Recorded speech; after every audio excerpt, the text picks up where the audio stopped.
नमस्कार, मेरा नाम है प्रियदर्शिनी और मैं एक वैदिक एस्ट्रोलॉजर हूँ। केतु अभी जो हाल फिलहाल में मेरे साथ जो भी कुंडलीज आई हैं वो मैक्सिमम जो कुंडलीज थी वो या तो केतु महादशा में थी या केतु की अंतर्दशा उनके साथ चल रही थी। इसे कोइंसिडेंस करिए तो मैंने सोचा कि मैं डेफिनेटली केतु के ऊपर वीडियोस बनाऊंगी और वीडियो बनाना चाहती हूँ कि बेसिकली केतु को लेके लोगों के दिमाग में बहुत ज़्यादा मिसकॉन्सेप्शन है।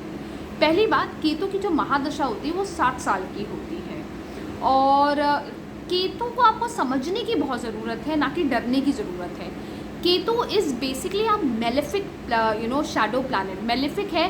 बट मैं आपको एक मज़े की बात बताऊं, Ketu is the most spiritual planet.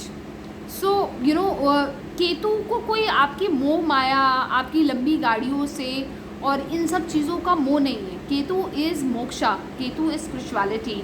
So if you surrender your self to the universe, to the almighty, Ketu will not trouble you. But if again and again and again, because we are obviously staying in a Kali Yuga, we are obviously staying in a Rahu Yuga. Rahu क्या है? राहु हमारा lust है, राहु हमारी energy है, राहु हमें illusion देता है life में। सोशल मीडिया क्या है? सोशल मीडिया राहु है।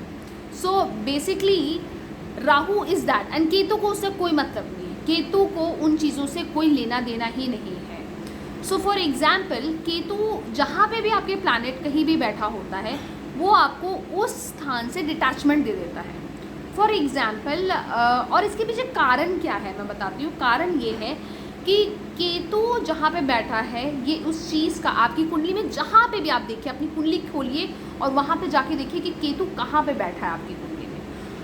केतु कहीं भी जहाँ पे भी बैठा है आपकी कुंडली में, इसका मतलब ये है कि आपने वो चीज़ एकम्प्लिश कर ली थी अपनी पास्ट लाइफ में। आप अपनी लाइफ में, पास्ट लाइफ में वो चीज़ एकम्प्लिश कर चुके थे और अब आपको या तो इंटरेस्ट नहीं है या आपके केतु को कोई इंटरेस्ट नहीं है आपको वो चीज़ लेके देने की। आप समझ रहे हैं? सो ये एक सिग्निफिकेंस होता है।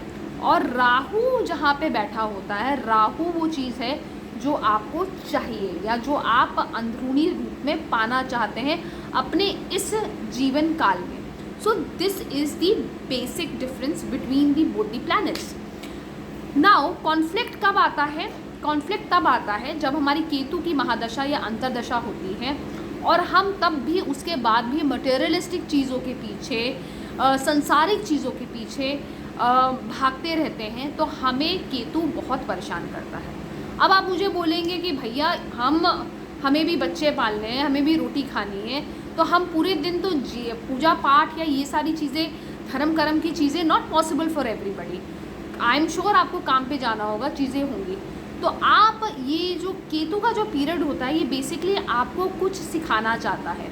कोई आपका केतु की महादशा में अक्सर देखा जाता है कि कोई आपका पास्ट रिलेशनशिप, आप 10, 12, 15 साल पहले का रिलेशनशिप आपकी ज़िंदगी में दोबारा इंटर करता है। केतु आपको ये दिखाता है कि कोई आप अचानक आप देखेंगे कि आपके अंदर बहुत सारे मोल्ड होते हो आप अपनी लाइफ में। आप अगर स्पिरिचुअलिटी की तरफ जाते हो, अगर आपका 8वें घर पे है या 12वें घर पे है, मोक्षा का स्थान होता है वो, तब आप देखेंगे कि आपका एस्ट्रोलॉजी, अकल्ट की तरफ इंटरेस्ट बहुत ज़्यादा बढ़ने लगा है। तो इसलिए बेसिकली जो केतु प्लैनेट है वो आपको समझने की ज़रूरत है। अच्छा, अब ये तो हो गया कि केतु प्लैनेट है क्या।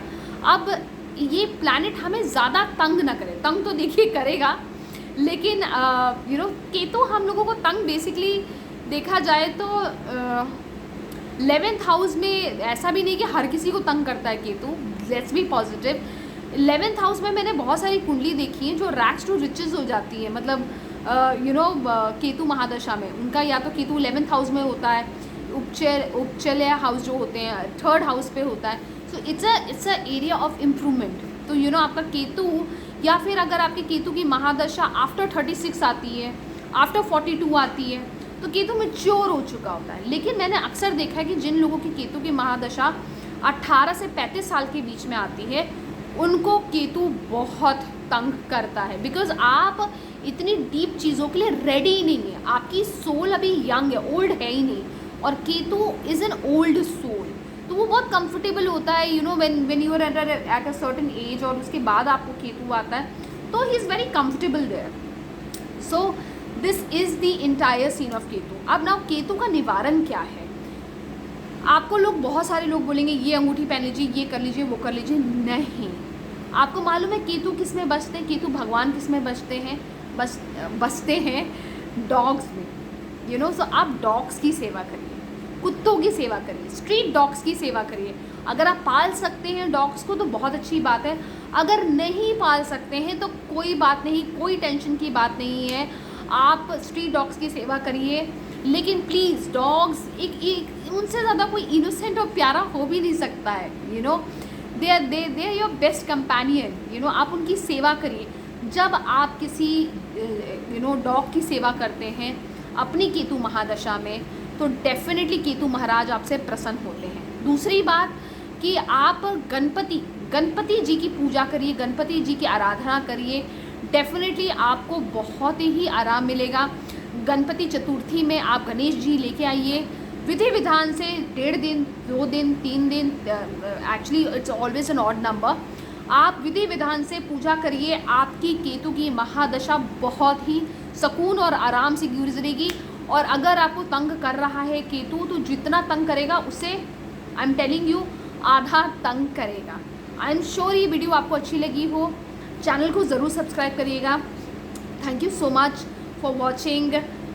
नमस्कार, हरि ओम.